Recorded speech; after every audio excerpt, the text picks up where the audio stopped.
All right.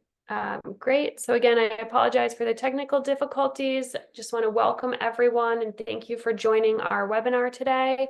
My name is Ann Riitho. I'm a data scientist on the Byte team, and I'm joined by Tim Gildea, our Chief Strategy Officer at Byte. Tim, can you say hello and introduce yourself? Thank you, Ann. My name is Tim Gildea. I'm a co-founder of New Borders. I formerly worked for Department of Homeland Security, focused on strategic trade controls and investigating U.S. export violations. Welcome to our webinar today. Thanks, Tim. So just briefly, I'll walk through our agenda today. So first, Tim will kick things off with some industry trends around semiconductors, high-tech and microprocessors. So that'll be our theme. We'll go through those industry trends. Then I will do a brief use case and go through some of the data that we have available as it connects to sensitive technology. We will wrap up with some additional resources in this area and then have a Q&A session at the end. We do have a Q&A box. There's also a chat function, so feel free to use those throughout the webinar, and we will do our best to respond to those questions either as they come in or we will get to them at the end. So without any further ado, I will hand it over to Tim to walk us through some industry trends. Thank you, Ann. In this space, the information technology space, which also includes information and communication technology, ICT, we see a general trend in international trade for increased compliance and less emphasis on policies facilitating trade. Looking back over the last several decades, you can see the policy pendulum moving back and forth between these two competing goals: trade facilitation and trade enforcement. Where the emphasis was once on free trade agreements and lowering barriers to facilitate the movement of international trade, now, due to the current international security environment, there is more emphasis on enforcement and compliance. And this trend is global, certainly not limited to the US. The UK, EU, Japan, and the US have coordinated controls on common high priority battlefield items, critical to Russia's war effort. The focus is on electronic components such as integrated circuits and radio frequency equipment, which are critical to Russia's military effort. They also include CNC, computer numerically controlled machine tools. At the same time, the US has implemented revisions to export controls on semiconductor technology to China to limit China's military modernization efforts. Also, we see a focus in the US on developing regulations for critical and emerging technologies. These advanced technologies, quantum information technologies, advanced computing, artificial intelligence, communication and networking technologies, are significant to US national security. The US is currently trying to develop a regulatory regime around them, but it has been a challenge. So the compliance requirements for the trade community in this space are increasing and becoming even more complex. This trend in trade enforcement policies for the US and other governments, emphasizing trade enforcement over trade facilitation, will continue as risks in the global security environment continue, or perhaps even increase. This trend requires that the trade community adopt compliance tools to identify risky transactions without interfering with the movement of goods and technologies critical to their business operations. So today, Ann will walk us through some use cases to demonstrate effective risk management approaches that identify high-risk transactions in an efficient, streamlined process. Over to you, Ann.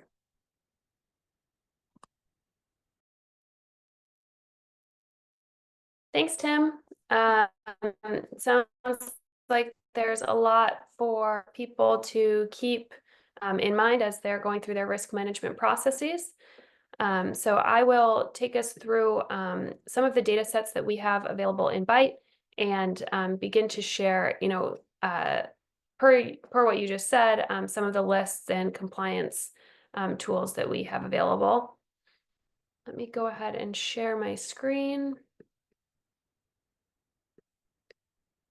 So this is the Byte platform. At Byte, we do two things. So we have a back-end large AI-based data analytics platform, and then we also have our front-facing platform that allows for quick screening of commodities and entities. So just taking a look here at our homepage, there are a number of tools here. I won't go through each one. Just want to touch on those that would be useful for this conversation and this audience who's interested in sensitive technologies. So we have our watch lists. So these are, the typical denied parties, restricted parties globally. We have lists from the US, EU, and multiple other countries. We also have our Byte list. I will touch on this a little bit later, but here in the Byte list, we have PEPs, beneficial ownership. We also have our Byte list, which is made up of transshippers, and then we also have a number of ESG-related entities and forced labor-related entities. So that's all available for screening your entities in your supply chain. What I really want to talk about today, and really applies to what you just talked about, Tim, and the different regimes that are coming down, is our trade protection module. So in the trade protection, we do have an HS code lookup. It also includes combined nomenclature for anyone from the EU and Schedule B. And then we also have regimes and controls. So speaking to what you were just talking about, Tim, we have a number of lists available in this module that are related to sensitive technology. So taking a look at the US, we have the critical and emerging technologies list that you just spoke about.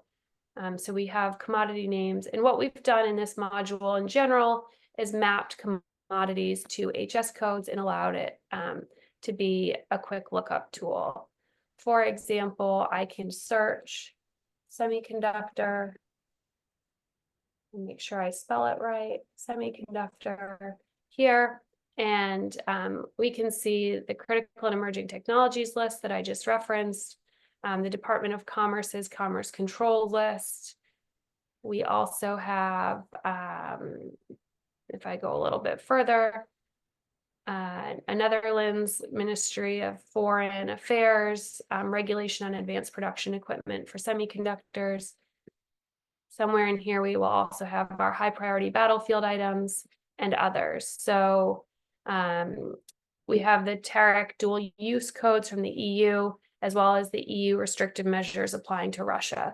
So quite a few data sets in this trade protection module that bring together what you just spoke about. Tim, do you want to speak any more to the importance of screening against these lists? Sure. And I'll just add, in case participants aren't familiar with a harmonized schedule, it's a 10-digit numerical code that captures all the various types of commodities and products that are shipped internationally. It's maintained by the World Customs Organization, and we have put in a lot of effort in correlating the different types of microprocessing equipment, semiconductors, all these different types of components subject to today's webinar, and putting them into HS codes.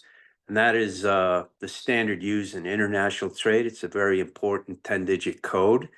And we're able to quickly go through all the various lists so that we've just touched on today, such as high priority battlefield items.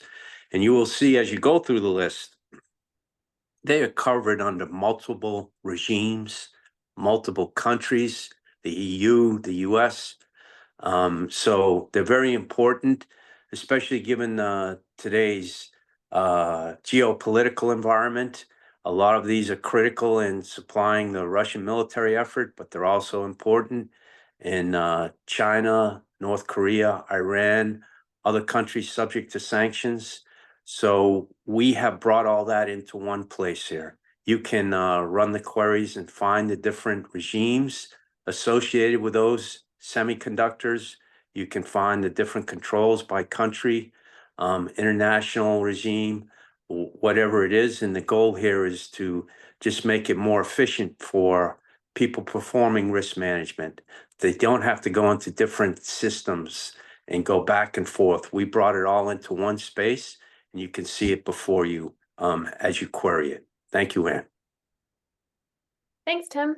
So I'm just gonna go back to our modules page here. Watch list, byte list, and trade protection are data focused modules along with cyber protection. We also have our byte search, which I'll use for my use cases. Our analytics vault allows for tickets to be stored. These can be stored automatically from byte search and just allows users to keep track of risk analysis and upload any investigative reports. And users can maintain a paperless audit trail of their compliance efforts. And then Byte GPT connects is an OpenAI integration. You can ask it trade or compliance related questions, and it crawls across all of the data that I just covered, as well as goes out to the internet. So I will show that just now when I search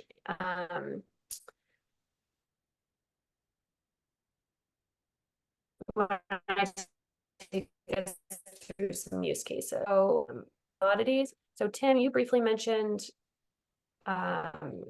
machine tools in your discussion. So searching here, 845891 for these machine tools, I can save my results as a ticket and get score.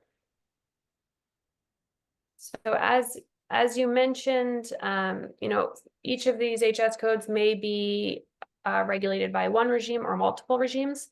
So in this case, we can see the industry sector sanctions, high priority battlefields. Also, this HS code is hitting on our advanced conventional weapons filter. In each one of these records, we can open up and see the details associated with the record and why it's returning a hit. In this case, for the EU, if it does have its dual use codification, that's included as well. That can also be searched upon.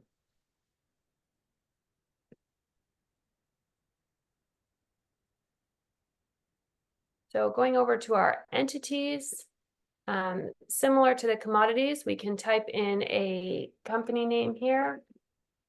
In this case, I will search Altway UK. Again, I want to search, save it as a ticket. And get my score. And here we can see 4 results returned. So 3 of them are on our beneficial ownership data set. So you can open that up and see who is the interested party in the entity and a number of links there to follow up on that data. But here I want to talk more about our byte list. So Altway UK is a hit on the byte list. And the byte list is a proprietary list that our team has developed that is available through the app and also can be purchased through different data service providers as well. And you can, what we've done here is gone through and list transshippers. So as I said, we have a large data set behind the app. And in this case, in every case, you can see the reason for listing on the byte list. And in this case, it is shipping commodities that are dual use. And we actually include our investigative notes. So in this case, this entity was seen shipping commodities on the high priority battlefield list to Russia. It was seen interacting with Asia Link Shanghai, which is on the BIS entity list, and also with 2 entities that are listed by OFAC.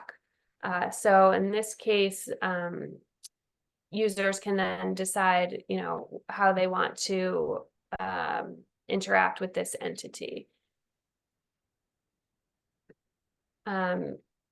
Just as an example, I'm noting down some of the details of these investigative notes so that I can include that in my GPT question.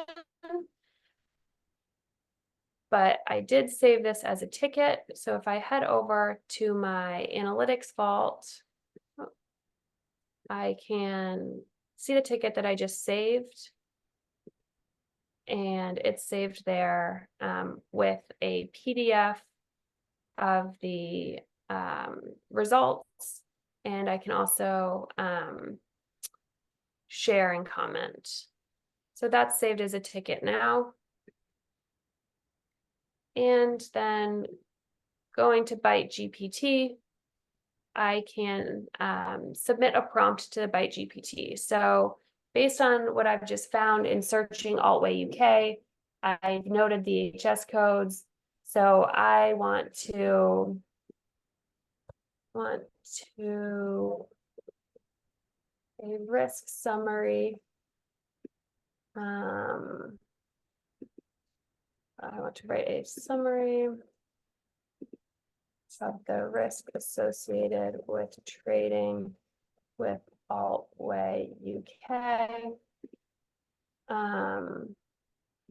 The commodity in question has an HS code 8541.10.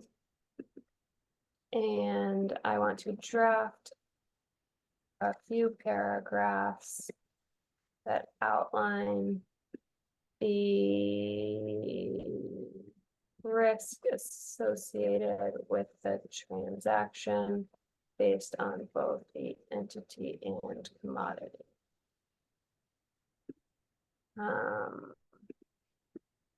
Please focus specifically on the strategic trade control risks. And then I'm going to direct it to look both at Byte data and online.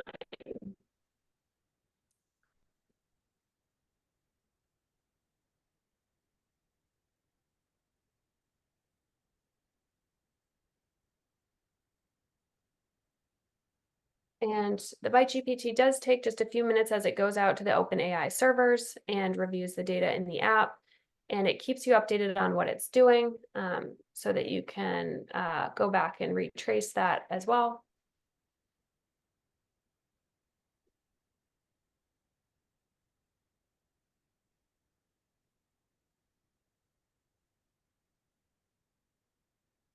And here we see the risk analysis. In here, it's pulled out what we saw on the Byte list, as well as the beneficial ownership, and then is summarizing what it has found for the HS code and the strategic trade control risks. So in this case, what I typically do when I'm using this for my own work is I copy the Byte GPT response. I head back to my analytics vault and edit.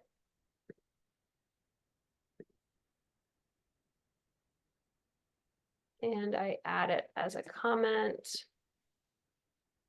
and save it. And so now I've been able to screen for my commodity, my entity, and have been able to see the strategic trade control risks associated with this commodity that's connected to semiconductors. And I then have that all available in my vault for future reference. Tim, do you want to speak to that use case at all? Sure. So what we've done here is we brought in all the watch lists from all over the world. We have gone through using over 1 billion trade transactions in our analytic platform and identified all the entities that are supplying denied parties. So that's, as Ann said, that's a proprietary data set unique to New Borders, very critical for risk management because the sanctioned countries and entities are very adept at circumventing these types of controls.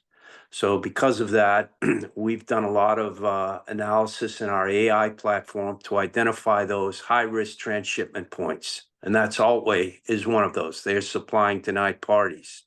And then when you layer on also the different lists we have for the commodities that we've been discussing today, high priority battlefield items, and all the other controls that are out there for these types of equipment. And you see Altway is shipping to a denied party. They're shipping commodities subject to higher controls around the world. Then you can see the risk increases. So we brought all that into the platform. We've run it against our data sets. And we also go out into the internet and see what other information you have that capability. And finally, it is all summarized in our vault. So that's very important for risk management. You want to be able to capture and document in time what type of queries you ran. In this case, on our platform, they're very comprehensive. In addition, what was the information you saw that supported the decision you made?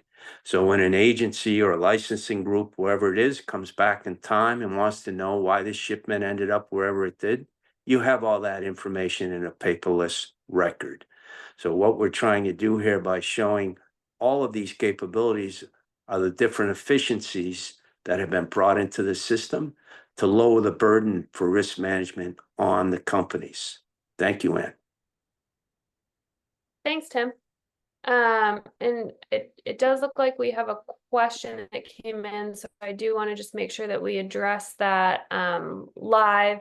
So how do you verify that the information provided by ByteGPT that is sourced online is accurate and reliable? So in that case, what you can do is request that it provide you links to the data. So then you make sure that you have the citations that you're looking for there. So that's one way to just make sure that that's reliable.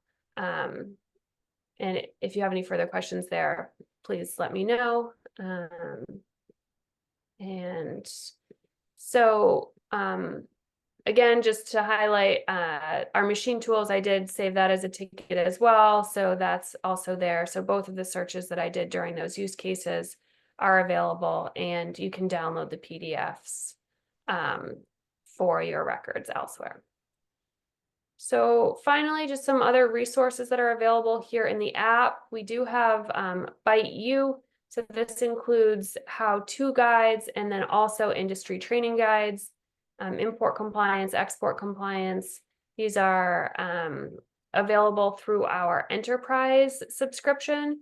So all of our pricing is available on our website, bytedata.io. There's a tab at the top, pricing, so you can go there to check that out. So as I said, ByteU is available on the enterprise pricing. And we also have a YouTube channel. Once you're in the app, you can also see industry news. So to keep yourselves updated, there's a stream here. And finally, we have a newsletter that keeps you updated on industry trends, all of our social media updates on as our lists are updated. So if you're interested in following compliance trends generally, make sure to follow us there and in our newsletter. And that about wraps up our use case and demonstration of the app. I'm happy to take any additional questions now, either on the app or on trends and patterns that I will throw over to Tim. I'll just mention, due to the constraints in time, we're just really scratching the surface of what this what this Byte app can do. If anybody has any interest in going deeper, we can reach out to Ann, please, and we can do a more comprehensive demonstration of the system. But in summary, I'd just like to emphasize, we brought in all the different lists. We've created important lists, the byte lists that show transshipment points. And importantly, we have brought in all the different regimes, different control regimes, multilateral regimes, national controls for these different commodity types, correlated them into harmonized schedule codes, HS codes. Although you can still query the system using the commodity itself, just the description of a term like accelerometer or microchip, whatever it is. All these capabilities are brought into the system to really provide a very comprehensive risk management tool. Thank you, Ann. Thanks, Tim. Doesn't look like we have any other questions that have come in. So as Tim said, if you do have any future questions, or if someone's watching this recorded, please feel free to reach out anytime. And our website, through our website, you can sign up for a 14-day free trial of the app. And Tim, thanks so much for walking us through trends and patterns. And if there's nothing else, we can wrap up there. Thanks so much. Thank you, Ann.